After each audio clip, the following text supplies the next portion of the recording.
Bienvenue pour vivre cet instant des paroles de la vie éternelle avec Marc-Joseph. Nous sommes aujourd'hui le 23 janvier 2026 et j'ai la joie d'être encore là pour te rappeler que ce jour du 23 janvier 2026 est pour toi un jour de grâce et de bénédiction du fait que tu détiens dans ta vie la présence de Jésus-Christ. Si tu fais alliance avec Jésus-Christ, tu t'engages avec lui, il demeure avec toi. D'ailleurs, il dit, je suis avec toi tous les jours jusqu'à la fin du monde. Si Jésus est avec toi jusqu'à la fin du monde, eh bien, chaque jour, chaque instant est pour toi un instant de grâce, parce que Jésus-Christ est le promoteur de la grâce, qui dit que le Père l'a envoyé sur la terre afin que quiconque croit en lui ne périsse point. Quiconque croit en Jésus-Christ reçoit la grâce de Dieu. La grâce de Dieu qui le délivre non seulement de ses propres péchés, mais qui le délivre aussi des condamnations que l'Éternel désormais avait mises sur l'humanité avant même que tu puisses pécher, avant même que tu naisses. Ces condamnations étaient là, tu es né dans la condamnation. Et il n'y a que la présence de Jésus-Christ qui peut te soustraire de toutes ces condamnations qui pèsent sur ta tête, que tu le veuilles ou pas. Jésus-Christ dit, Dieu le Père a tant aimé le monde qu'il a donné lui, Jésus, son Fils unique, afin que quiconque croit en lui ne périsse point, mais qu'il ait la vie éternelle. Ou cette vie éternelle en question, dans le livre de la Genèse, l'Éternel désormais en a parlé, en disant empêchons l'homme de vivre éternellement. Il a pris la décision que l'homme ne vivra pas éternellement. Et Jésus-Christ vient, lui, il dit, malgré cette décision-là, mais celui qui croit en moi vivra éternellement. C'est l'une des raisons pour laquelle les serviteurs de l'Éternel, eh bien, avec le nom, c'était pas des méchants, mais ils étaient obligés de tuer Jésus parce que Jésus disait des choses qui allaient à l'encontre des enseignements de l'Éternel, à l'encontre des enseignements qu'ils avaient, qu'ils enseignaient eux-mêmes. Mais Jésus disait le contraire. Là où l'Éternel les avait dit empêchons-les de vivre éternellement, Jésus dit celui qui croit en moi vivra éternellement. Là où l'Éternel les avait dit tu mourras, Jésus-Christ dit je le ressusciterai. D'où l'importance pour chacun de nous, chaque homme, chaque femme dans ce monde, de prendre conscience qu'ils sont condamnés. Mais face à cette condamnation, il y a un sauveur qui s'appelle Jésus-Christ, qui est là, qui tend la main à chacun. Comme j'ai dit hier dans la vidéo hier, Jésus-Christ s'invite chez toi. Si tu n'as pas encore reçu Jésus-Christ dans ta vie en tant que maître et sauveur, si tu n'es pas encore installé dans la grâce de Jésus-Christ, je t'invite maintenant à la table de Jésus. Je t'invite à venir auprès de lui. Je t'invite à venir à la source de la grâce, afin que tu sois gracié, mais que ta vie ne soit plus sous la condamnation. Nous allons continuer la lecture de l'évangile de Matthieu, chapitre 26.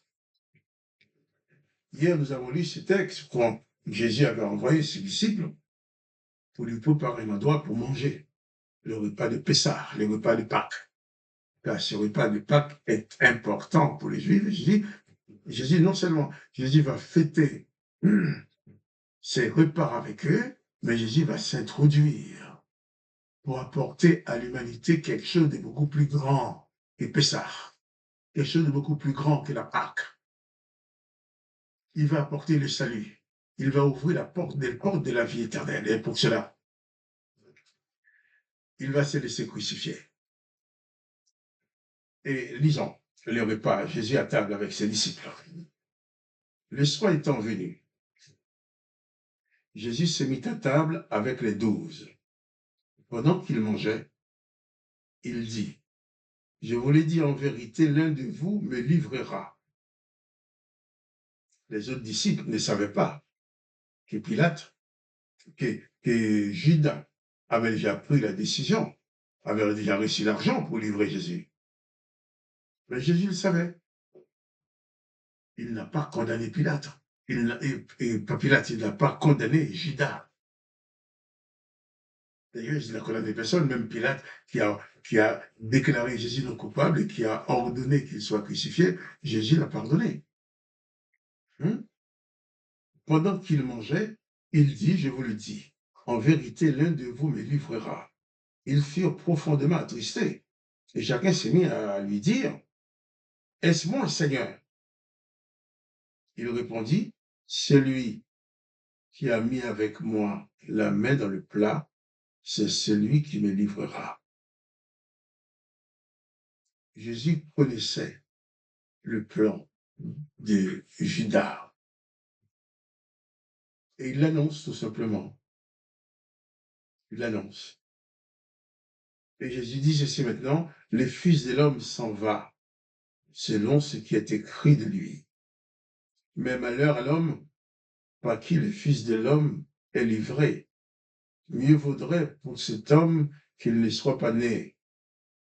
Judas qui le livrait prit la parole et dit, est-ce moi, Rabbi? Jésus lui répondit, tu l'as dit. Jésus dénonce en public les gestes de Judas, la décision de Judas de les livrer.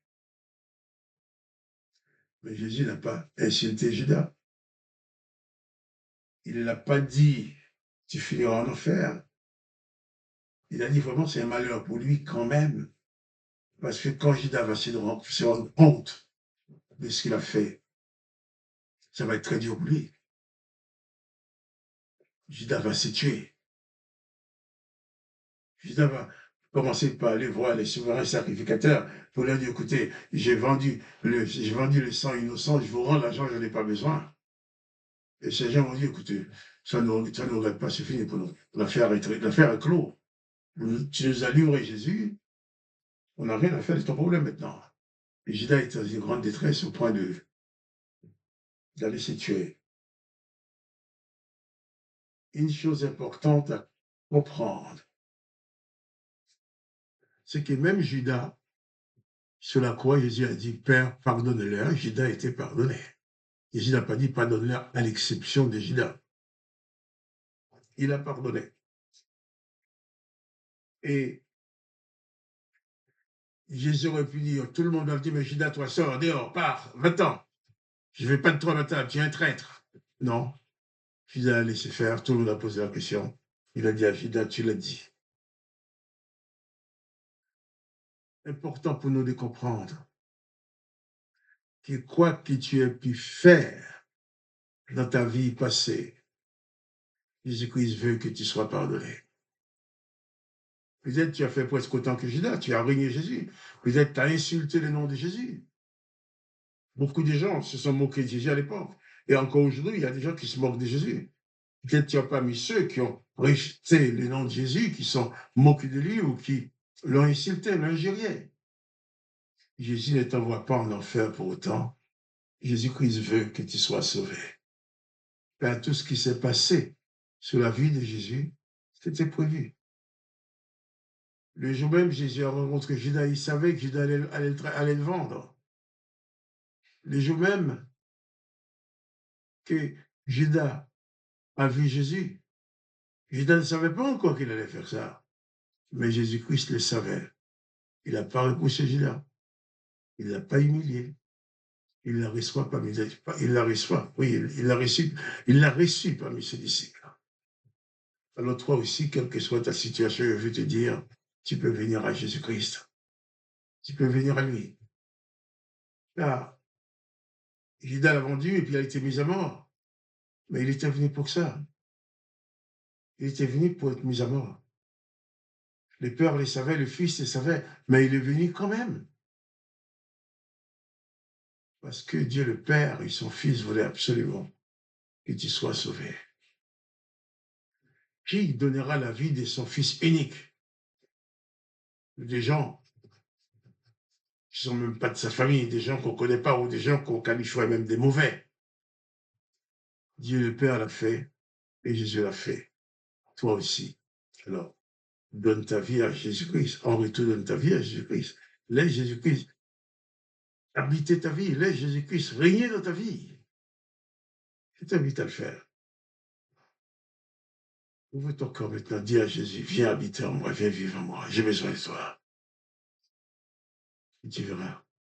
sa présence viendra s'installer dans ta vie. Il ne faut pas avoir peur ni avoir honte des autres. Car le jour où tu vas quitter cette terre, tu seras tout seul, personne ne t'accompagnera. Jésus a dit qu'il viendra te prendre pour que là où il est, que tu y sois aussi. Alors, pas de panique. Jésus-Christ est avec toi. Ne tremble pas devant les circonstances. Que le nom de Jésus-Christ soit béni, que toi tu sois béni également. Quant à moi, Marc, Joseph, je te dis à demain pour les paroles de la vie éternelle.